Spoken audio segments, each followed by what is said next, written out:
नजर डालेंगे तिजारत की दुनिया पर। विफाक और सूबों के दरमियान वसाइल की तकसीम के लिए कौमी माहलियाती कमीशन NFC का 11वां इजलास आज होगा।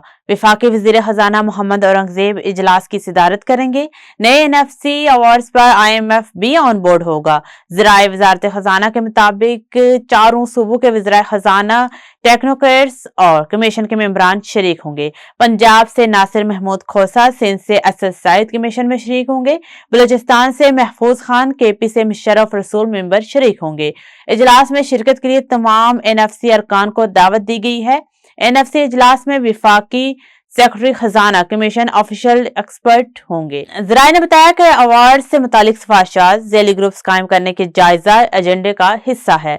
मुस्तकबिल के इजलासों के हवाले से लाए अमल मुरत्तिब किया जाएगा। पाकिस्तान स्टॉक मार्केट में 100 इंडेक्स 1,66,000 पॉइंट्स की हद पर बरकरार। कारोबारी हफ्ते के चौथे रोज भी कारोबार का आगाज स्टॉक एक्सचेंज में मुस्बत रुझान देखने में आया।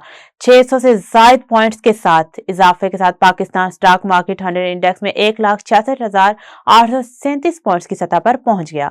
वाज़ेह रहे गुज़िश्ता कारोबारी दिन के इख्तिताम पर 100 इंडेक्स 1496 पॉइंट्स की कमी के साथ 1,66,145 पॉइंट्स की सतह पर बंद हुआ था।